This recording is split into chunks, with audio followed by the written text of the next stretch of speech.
everyone, welcome back to my channel. So for today's video, I wanted to talk about my top 5 favorite palettes. Some of these are newer, some are older, some you have seen in videos. So let's just jump in and get started in no particular order. I love them all equally for different reasons. So first I'll talk about the Modern Renaissance palette. This is one of those viral, I feel like everybody kind of needs to own it palettes. You can get an everyday look out of this palette using, some of these shades, a few of these down here, or you can also get a very dramatic look using, of course, the red, the pink, the orange, whatever. So this is just a really awesome palette. The quality of these shadows is phenomenal. The quality of these shadows is phenomenal. They are so super pigmented. They blend out beautifully. See, there's just a couple of swatches. It's one of those palettes I feel like you'd have to be living under a rock not to know about. It's just so well loved. Next is the Kat Von D Shade and Light palette. I've used this so many times. You have some fantastic transition shades. I love this shade to contour my face when I'm a little lighter. It's amazing. You have your warms, you have your cools, you have your true neutrals. The colors work beautifully, like sectioned off, or they also blend really well all together. Again, the quality of these shadows, especially that black.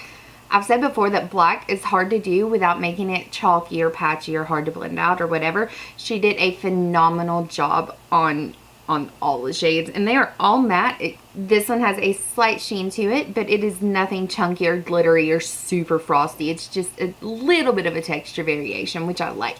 Next, I have the Lorac Pro palette. This is the original one.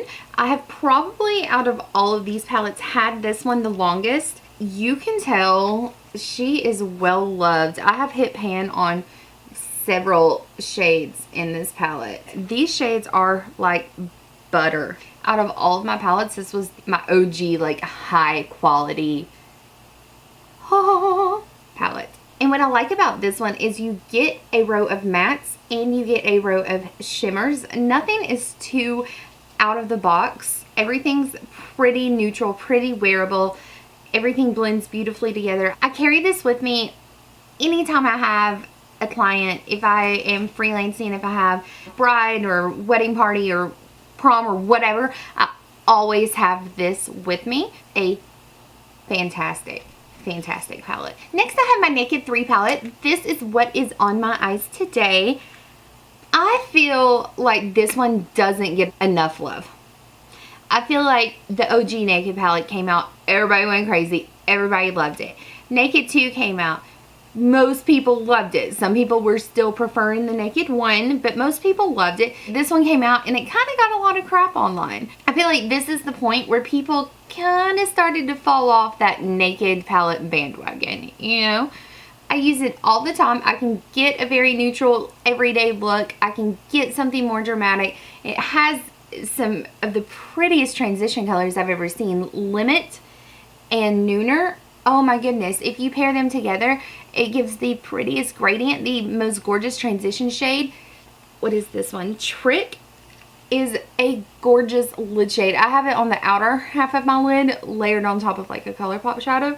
I have to use that one wet, but it's beautiful. But this is such a phenomenal palette. It doesn't have a matte black in here, which is fine, but it does have that pretty matte brow bone highlight that I find essential in every palette.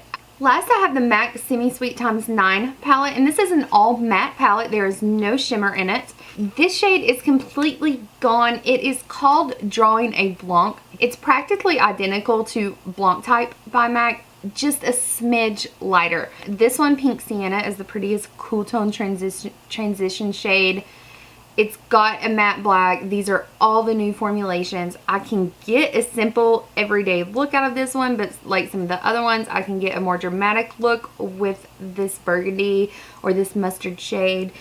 It made it into my 2017 favorites. I used it all the time. It's definitely my most used this past year.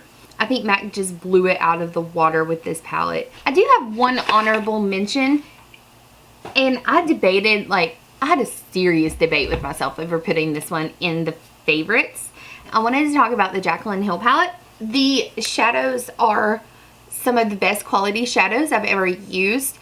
I don't have any other palette that has this color range, from the most neutral, super, super warm, to those pops of colors. This is, as far as like color variation, this is one of the best palettes I own. It's just a really good mix of colors.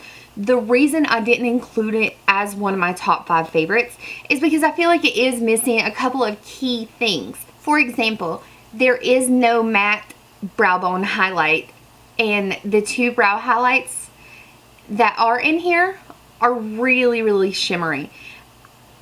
It doesn't have to be completely flat to be a brow bone highlight for me, but give me something that's more of a satin finish and not so frosty. These are beautiful. I will pop them under the highest point of my brow, but as far as that matte cream shade that I like all the way underneath that separates my brow from my transition shade, it's just lacking that. Also, I understand, I was very aware when I bought this palette that is a very warm toned palette.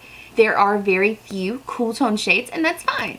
It's beautiful. Warm colors are what's pretty much on trend lately and have been for a long time, but there is no cool tone transition shade. There's lots of transition shades, but nothing really that's too cool toned, and which is a shame, because these 3 shades I feel like would be so pretty with the cool tone transition shade. And a lot of times I'll pull in another palette. I'll pull in my Kat Von D palette or the MAC Semi Sweet palette and add one of those cool tone transition shades to make those work. And this is, I mean, such a wide variation in shades that I hate the fact that I have to pull in another palette to get a certain look out of this. It's phenomenal. It's beautiful. This, oh my goodness, these colors are so pigmented and so pretty. But it's just missing those couple of key ingredients that I feel like make it one of my essential palettes. So those were my top 5 palettes of all time, or so far.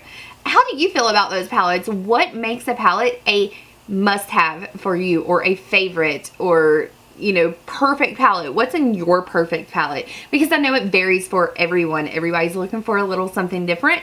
For me, all of those I can get a complete look out of without having to pull something in from another palette. And I can get a variety of key looks from all of those palettes. I can get something very everyday, or I can get something that's really dramatic too. So let me know in the comments what your key palettes are and what makes them your key palettes or your must-have palettes. Don't forget to thumbs up and subscribe if you haven't already. You should. Questions, comments, requests, you know what to do.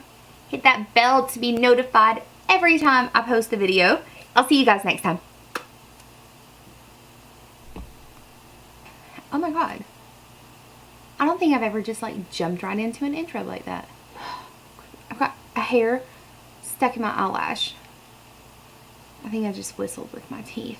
It's so cold. I can't feel my nose or my fingers. I feel like my brain is going every different direction it can think of, and I keep losing my train of thought.